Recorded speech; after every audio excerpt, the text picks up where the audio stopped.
everybody. I'm so excited to be presenting this episode to you. I recorded this a little while ago and I've been taking a bit of a break from podcasting so I can focus on my own well-being and a few things to wrap up with my master's course. So I'm glad that that's all over. It's been a really intense year doing so many things remotely and being cooped up in a little room on the computer most of the day for most days of the week. So I'm really excited that Melbourne has a bit more freedom now and we can get out and about and see some friends, go to the gym and do all the things that are important for my own self-care and that really bring me a lot of joy and happiness. In this episode, I chat with Sue Hancock, and she is an incredible practitioner and she works in an area of interest for me, looking at forensic services. So she has a real passion for working with young people and really wants to reduce their involvement in the criminal justice system.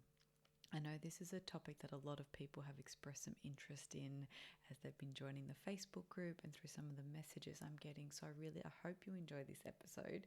It was really interesting to record, and I think it might be one of many episodes on this topic because I think it's something that is of particular interest to social workers at the moment, and it aligns quite strongly with the Black Lives Matter movement and a lot of the conversations that have been had recently, in particular around NAIDOC week, but also in the last few weeks looking at deaths in custody. I hope you enjoy this episode with Sue. Hello and welcome to the podcast. Today I'm interviewing Sussie Hancox. Welcome, Sussie. Thanks, Maria. Could you share with the listeners a little bit about your journey? We've just spent a bit of time realising our multiple connections in the same suburb we live in, which has been really lovely. But could you share with the listeners who you are and a bit about your journey? Sure. In terms of who I am professionally, I guess I started out as a nurse. I was actually an ICU nurse for a while, and then as part of it was in the 80s when I did my nursing training, and I did a rotation in a psych unit, and I think that was the moment that something kind of clicked for me. I was like, oh, okay, this is way more interesting, but I didn't want to be a psych nurse. So anyway, I did ICU nursing and saw a careers counsellor who recommended that I do social work.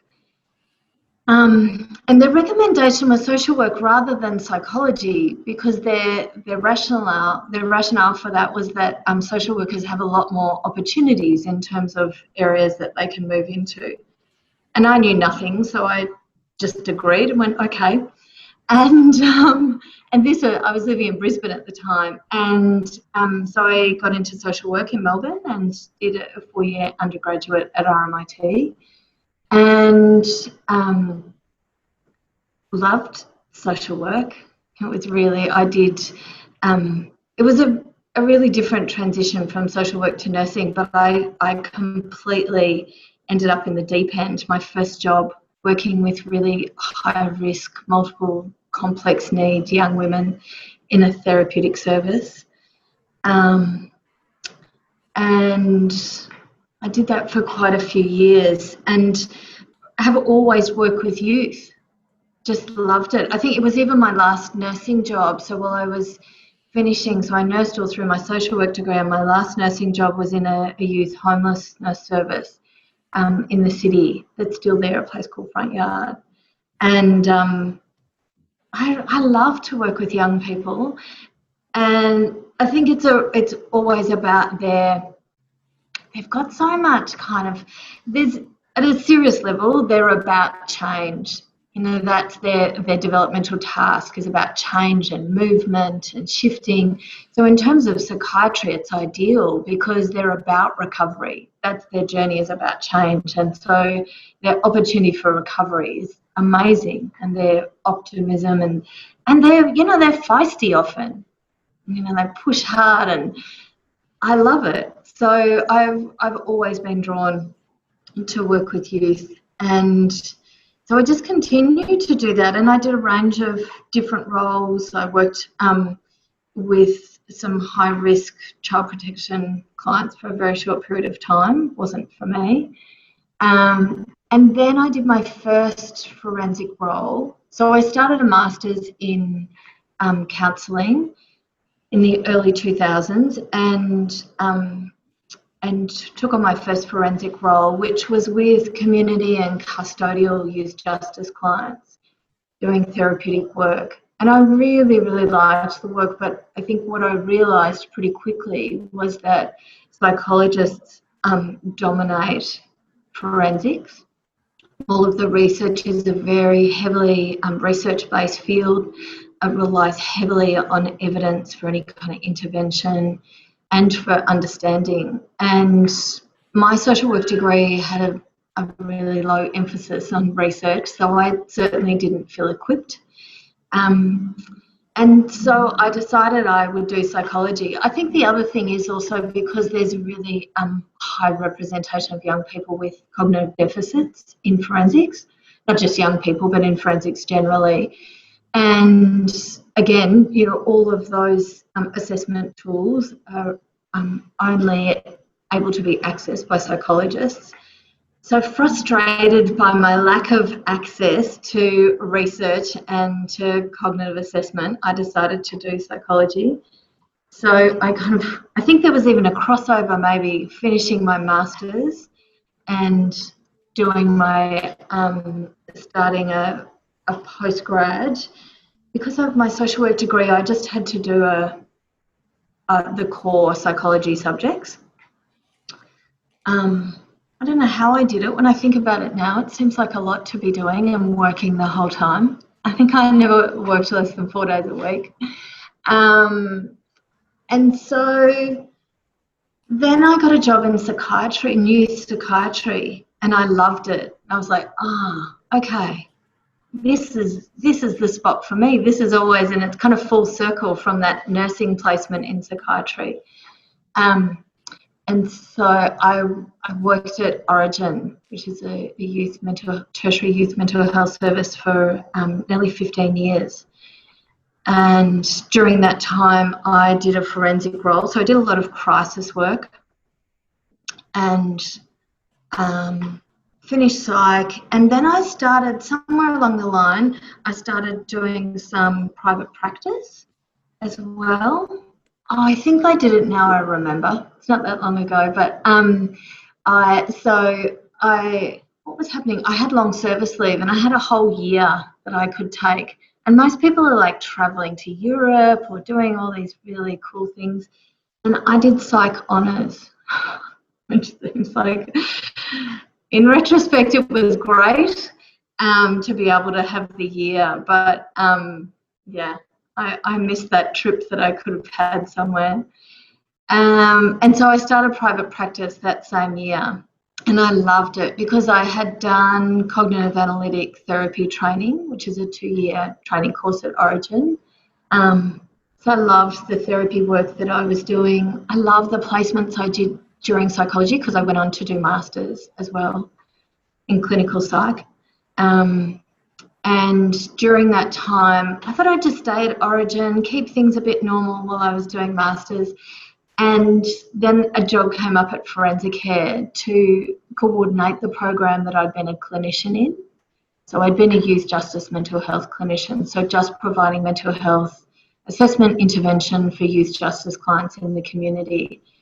I did that role for about 6 years at Origin. And part of that role, I also did forensic risk assessment, which I really loved.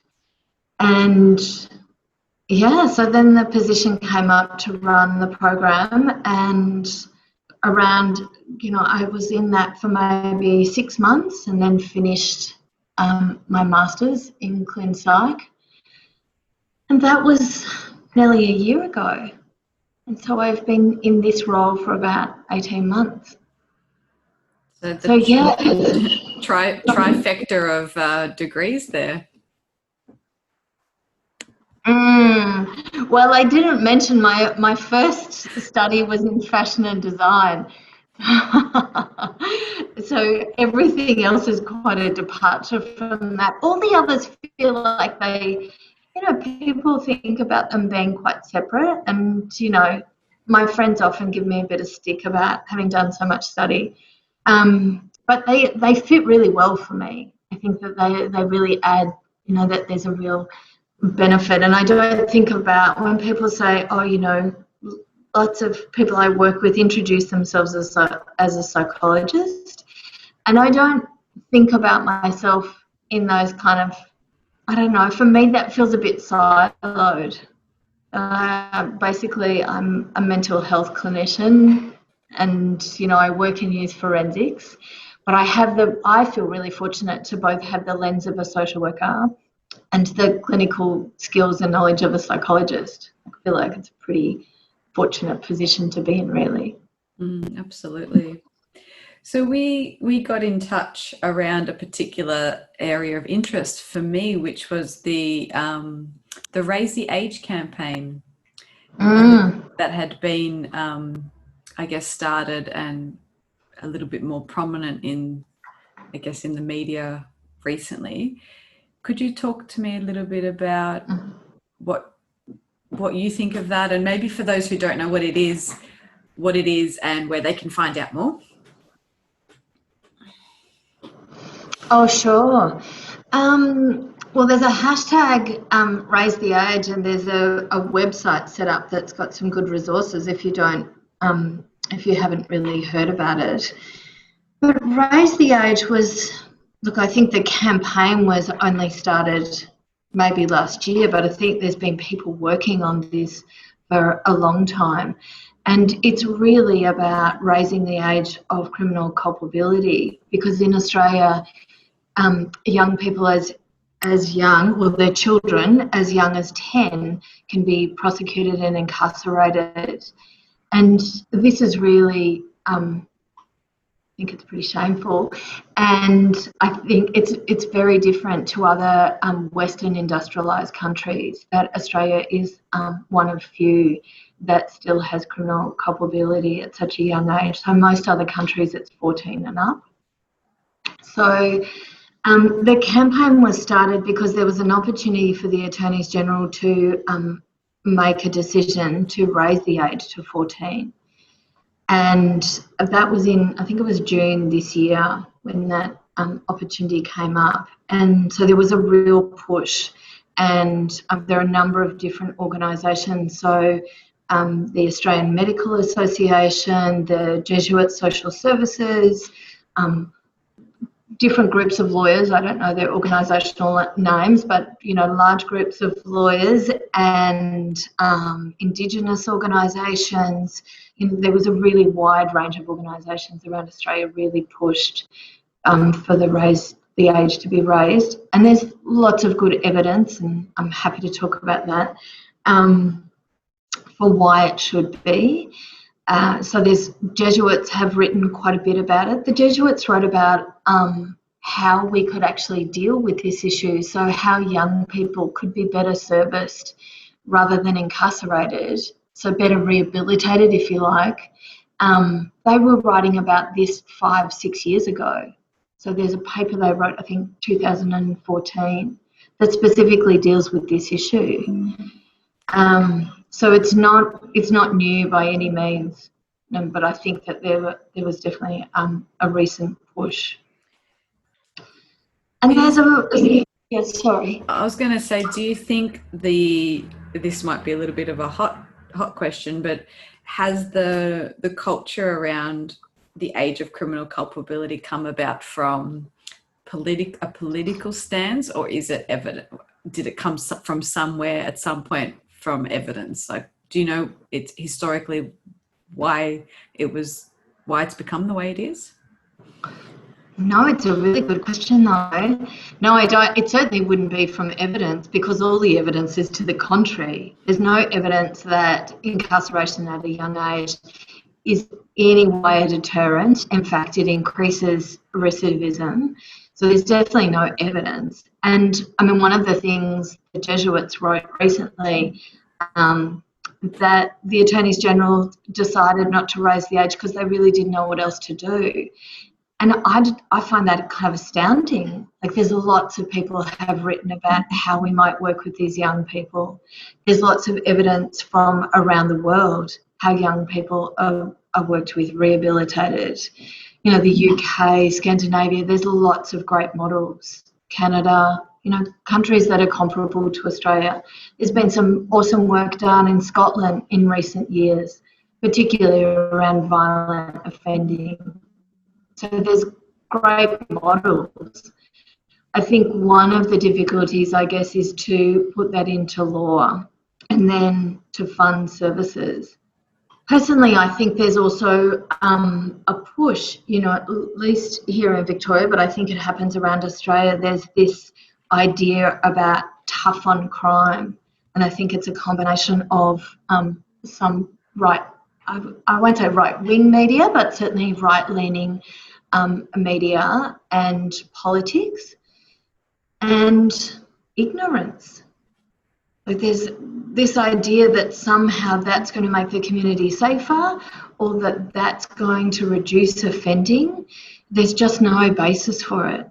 It's just a really reductionistic idea or a slogan. Like, there's nothing to it.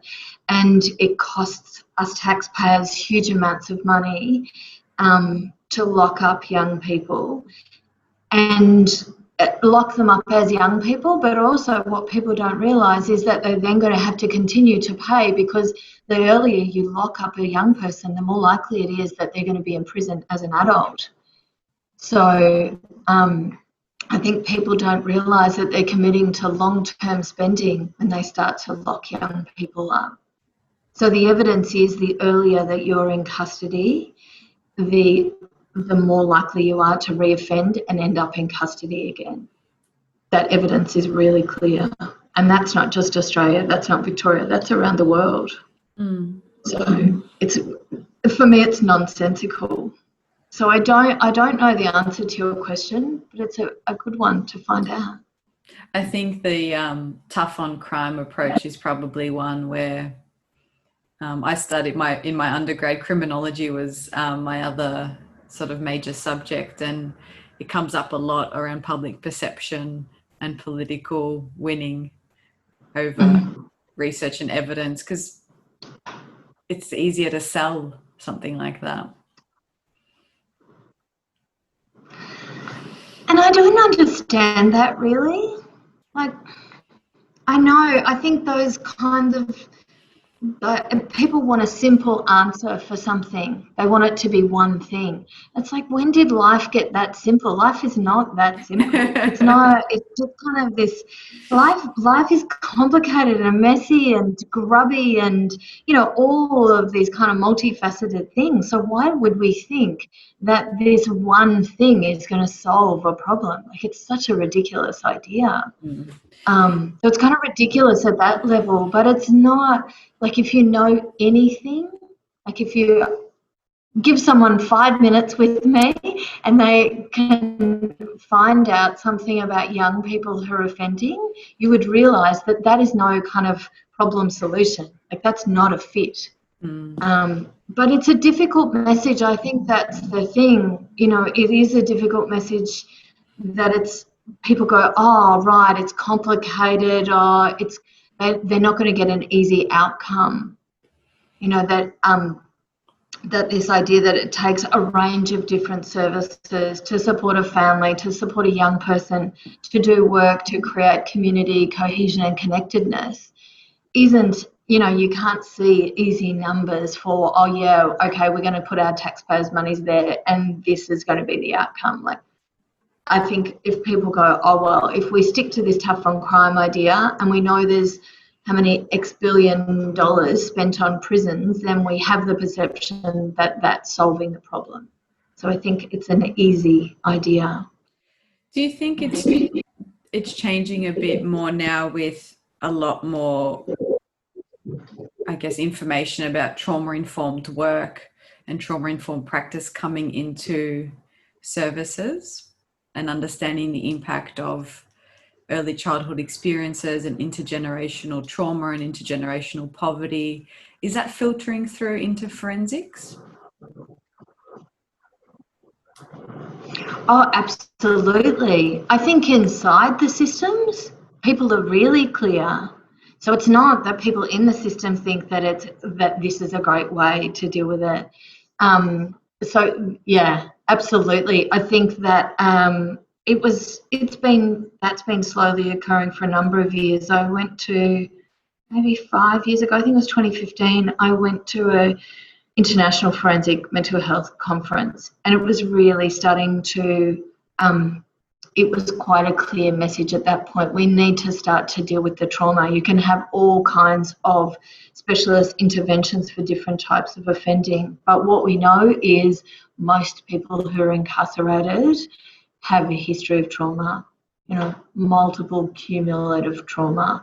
And if we don't deal with that, doing some CBT for violence is probably not going to have a great outcome. So absolutely. And part of my role now, so I coordinate this team of clinicians who work with YJ clients in the community, and I have a role where I work in custody at Parkville with the staff. So I provide mental health education, professional development for them. And I guess there's been a real shift. I've seen a shift, even in the last couple of years, which really we need to think about the backgrounds of young people. We need to consider the trauma that they've experienced and understand their behaviour in that context. That there's, people, this idea, oh, it's attention seeking, it's just behavioural. It's like, that doesn't explain their behaviour in any way at all. So I think that's really led from, the director and from the general manager in custody. They're really clear that we need to shift at all levels. So from the floor staff in custody all the way through. And in terms of the treatment services, absolutely, they're much more focused on trauma that people have experienced and trying to reduce the systems abuse and trauma that can occur through virtue of being incarcerated. What have been some of your own maybe personal challenges working in that space? Because it sounds like the staff there or a lot of the people who work in the system have an understanding of trauma and had a lower recidivism rates, but then the broader community or the funding or the systemic things maybe don't necessarily support that. How do you, I guess, maybe balance that, or what's challenging about it? There was about 6 questions in that, so I might got excited. I think that's the thing that's challenging, isn't it? Exactly, you kind of answered the question really with your later questions, that one of the things that's challenging is knowing that some of the bigger issues that will make a difference, some of the disadvantage and the trauma is a long way from being addressed. There's been a couple of recent reports, Victorian government reports, on a group of young people called the crossover kids, known as the crossover kids, and they're young people who are involved with both justice or the criminal justice system and the child protection system. And so this really affects, in terms of kind of going back to raise the age and the 10 to 13-year-olds, this has a significant impact on the 10 to 13-year-olds because they're much greater representation in this group. These young people, they have, they're in the child protection system earlier, they're in the criminal justice system earlier and likely to continue. They have higher rates of neurodisability. So I think that's one of the challenges, kind of knowing there are systems. I know there's been a lot of work done over time, but the outcomes don't seem markedly different in the child protection system. There's greater kind of social issues and social disadvantage, particularly for young Indigenous people in that system. They're the most disadvantaged in that group, and particularly in the 10 to 13-year-old age group. The statistics about those young people are really, really difficult to sit with. The stories, even more, when you meet those young people or talk to elders in the community. And one of the positions in my program is with the Victorian Aboriginal Health Service.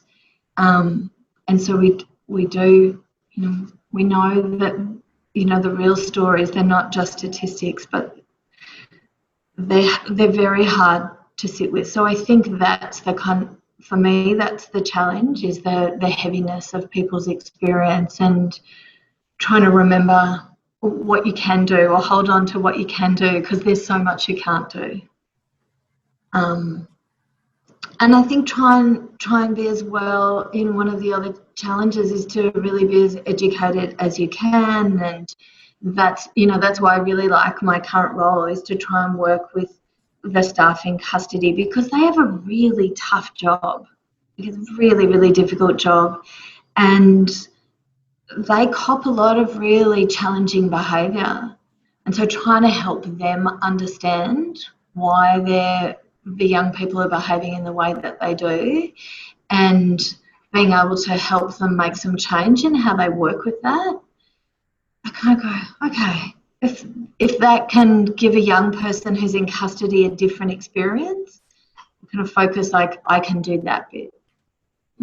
Also to support my colleagues in different parts of the youth, because youth forensics is a really small sector. There's only a small group of us who work in this area. So I think to make sure we come together and support one another, in making change, to support the Youth Parole Board, that we really work together to try and create the most positive outcomes that we can for young people.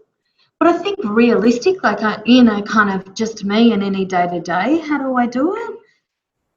I try and, same as anyone, try and make sure that I have some balance. So I have, for me, somebody said to me, and I've often repeated this, that the balance thing is really literal, that the energy, physical, mental, emotional energy that you put into your work has to be balanced with what you gain outside of your work. But when the scales start to tip, it's not really sustainable. So doing things like exercising, walking in the bush, being with friends, those things that are those good mental health things, being connected.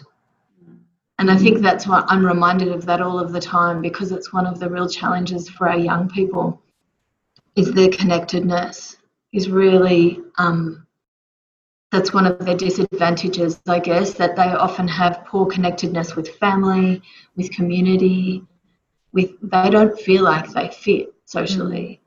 And that's a really vicious cycle for them. So it's a good lesson for me to remember, when I feel exhausted, it's like, it's still really important to see your friends. And at the moment, like, we all probably have some Zoom fatigue. Yeah, for sure. You get to the weekend and you're like, oh, I really want to see my friends, but I'm not sure I can do more Zoom. Like, you have to. Same as when you're tired and you don't feel like exercising, you're like, yeah, and it'll be good for me. Yeah. You answered, I had several questions and you just kept answering them one by one. So perfect, because I was going to ask, what do you do for yourself and how do you keep well? And it sounds like there are a lot of the tips that so many practitioners share, the ongoing professional learning, which you did just naturally, and the self-care and how important that is to not burn out, because you can't work at full speed. Maybe you can for a year or two, but then things crumble and you can't do the work you love if you're burnt out. Yeah. I think this idea of kind of giving away your energy is really, I think that's the thing that I guess early in my career that was a real challenge, to learn to support people without giving, because giving all of my kind of emotional energy, actually, it's a misnomer that you're giving it to someone, like they're going to have it to walk away with. So I think that takes time. I mean, it takes good supervision, great supervision. I'm sure I'm not the first person to say it on your podcast, but good, regular supervision is super important, to really reflect on what you're doing and how you're doing it, and to be honest in that space. because I think all of us want, especially when supervision, I think it's problematic when it's with line managers and you feel like you have to kind of have everything in hand and, oh yeah, it's all good. Yep, ticking all the boxes, everything's great. If you can't be honest about your struggles, then it's really hard to grow as well. Yeah, I agree. And I think, I mean, not to shame anybody, but I find it really striking when people get to the end of their registration year and they think, oh, I haven't done my minimum supervision hours. I think you're missing out on so much valuable opportunity. Yeah. If you can't afford a supervisor, you can go Harveys with someone, you can do a peer group, but having that regular meeting of professionals, I don't know how people can survive without it. I think it's so crucial to grow, to reflect, to look at compassion fatigue and vicarious trauma, to get new ideas, and for someone as well to notice, hey, you're not seeming yourself, or you're a little bit more grumpy or negative. Like, other people might notice how you present as symptoms of burnout before you even do. So I do get quite astounded when I see people saying, I haven't met my 10 hours for the year. I'm like, how? How is it only 10 hours for the year? I think goodness. I think that for AMHSWs, it's something like that. It's not enough. That is definitely not enough. I think I have about 12 hours a month. Yeah, I think, and it's like really varied supervision. You know, I've been so fortunate. One of the things I really was amazing about doing, and I know this is a social work podcast, but doing postgrad psychology was had this incredible supervision. Like I would have somebody. So every session that I did as a student was video recorded, and then we had to excruciatingly watch it back with my supervisor. You know, I had a CBT supervisor and a psychodynamic supervisor. I did ACT groups, and I had ACT supervisor, and I was like, oh my gosh, I love all this supervision. I've never had this much kind of opportunity to reflect on my work. It was so awesome. So I think, and that was just a freaky little window in time as a student. And I think, I guess, kind of being an experienced clinician, also totally happy to sit in that role of learning and supervision. But I think when I first started, I was totally one of those burnout people. I just gave everything away and thought, if I just work harder and work more and give more of myself, that, you know, I will somehow be able to make people okay. And it was so flawed. Didn't make anyone okay. I ended up just being like a piece of dirt on the floor under someone's shoe. Oh, that's a really sad image. It was terrible. It looked exactly like that. Oh, I'm so sorry. Well, I think, I don't think it's uncommon though in helping professions. Yeah. I don't think it's exclusive to social workers. I think lots of helpers do the same thing. And so I feel really clear, one of the things, the longer I do this work, the kind of boundary about finishing work on time and doing things that are good for me are really super important. Doing things that are silly and nourishing. You have to do things that kind of, it's not my expression, but fill your cup. You really have to give back to yourself if you're going to do a really kind of what sometimes a heart-wrenching job. For those interested in perhaps exploring getting into forensic work, what advice would you have for them about ways to maybe reconceptualize the reputation of the sector, to extra training they might like to consider? Any tips or advice for those thinking, oh, I'm actually curious about this now? For sure. I think, and I don't know what other people think about this, but I think it's a great job for social workers. I think social workers are really well equipped to do the work. So if, and I hold in mind what I said before about psychologists kind of owning it in some ways. And whilst that's true, there are some social work roles, and actually, it's that kind of old school, holistic view, systems understanding, and to be able to hold the individual in their context. That's really helpful it's helpful in any area, but particularly I think in forensics when you think about support work and treatment and people's outcomes. Um, so I think the first thing is don't think like I did that you have to be a psychologist to do it, because actually that's not true at all, as I've now discovered. There's some good courses. So Swinburne has some courses in forensic mental health. There's social work courses there. So there's a master's and even I think a doctorate for social workers in forensic mental health. I've done lots of different training, particularly around risk assessment, so forensic risk assessment. And again, I think great for social workers. And there's a whole range, both in youth and adult forensics, of social workers who do that kind of work. And so Forensic Care and the Centre for Behavioural Science and Swinburne, mostly here in Melbourne, do all of that kind of training, education work.